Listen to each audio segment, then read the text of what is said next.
I'm asking the bigger question of who am I? Who am I really? My answer is I am God's child. I am that which is born of all that is. I am, as Pierre de Chardin said, a spiritual being having a human experience, come trailing the breath of the ancestors yet, but trailing the breath of the angels, and understanding that because I am connected to the source of all that is possible for me. And what do I want?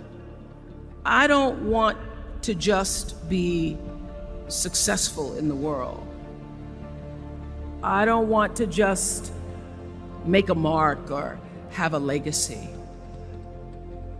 The answer to that question for me is I want to fulfill the highest, truest expression of myself as a human being. I want to fulfill the promise that the Creator dreamed when He dreamed the cells that made up me. What do I want? You must have some kind of vision for your life.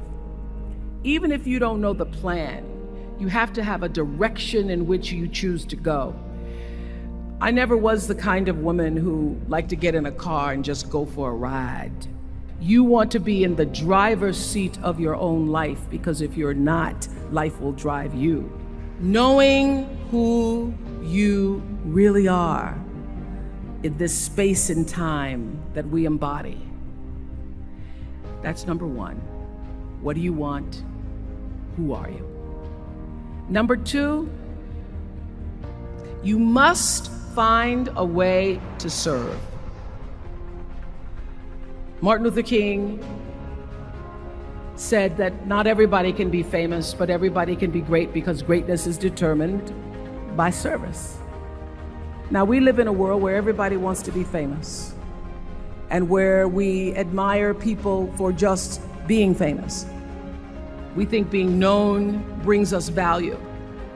The truth is, all of that will fade in time. Service and the significance that you bring to your service is that which is lasting. So to be able to, whatever your occupation or job or talent or gift is, our honorees today getting doctorate degrees, to apparently opposite fields, HIV and AIDS and the spoken word. But what they have in common is service, using the spoken word in service to community in the world, using your knowledge and information about HIV and AIDS and medicine in service to the world. And if you look at all the most successful people in the world, whether they know it or not, they have that paradigm of service. Service through medicine, service through art. Using whatever it is you produce, your product, as a way of giving back to the world. When you shift the paradigm of whatever it is you choose to do to service, and you bring significance to that, success will, I promise you, follow you. Be excellent. Let excellence be your brand. Everybody talks about building a brand. I never even knew what that was. When people say, you're a brand, I would say, no, I'm just Oprah. What I recognize now is that my choice to, in every way, in every example, in every experience, to do the right thing and the excellent thing is what has created the brand. Years ago, I did an ad for Revlon for an ad they were doing called Unforgettable Women. And what I know is that when you are excellent, you become unforgettable. People remember you, you stand out. Regardless of what it is, you become an unforgettable woman. And that is what we all want. We want to be unforgettable and not forgettable.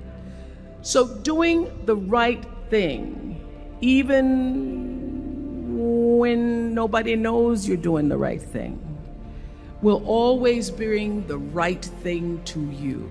I promise you that. Why? Because the third law of motion is always at work. For every action, there's an equal and opposite reaction. That is so true in all of our lives. Everything you even try to do to me, already done to you. So you don't have to worry about revenge or getting back at somebody, making sure they pay.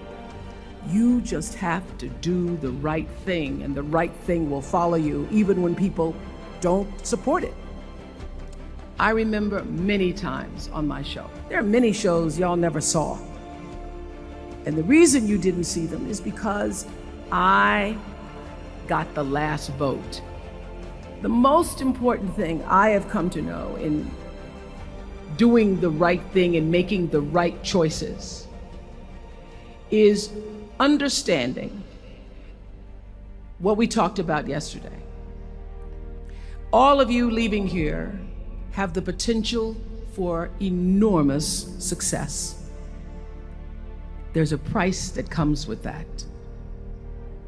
People don't always like you, and they're not always happy for you. And if you surround yourself with people who are not accustomed to your success, they become fearful, they become scared, because you are reflecting back something to them that they don't recognize. People who want the best for you want you to be your best. So my greatest advice to you is to surround yourself with people who are going to fill your cup until your cup runneth over. I'm so full, my cup runneth over. And to know that once your cup runneth over, you cannot spend your life with your gallon-size offerings, offering them to pint-sized people. You have got to surround yourself with gallon-sized people who can hang in the same company with you, so that you're not offering your gallons to those little pints out there who can't hold it anyway.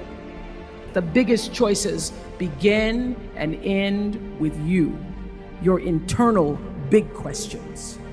Who do I want to be in the world? My relationship to source energy, to all that is God. Your experience of that which is all life, which is divine and universal. Being connected and aligned with that. When you are tuned in and charged into that, whenever you feel empty, you go inside yourself and you connect to the source, and you know that all things are possible.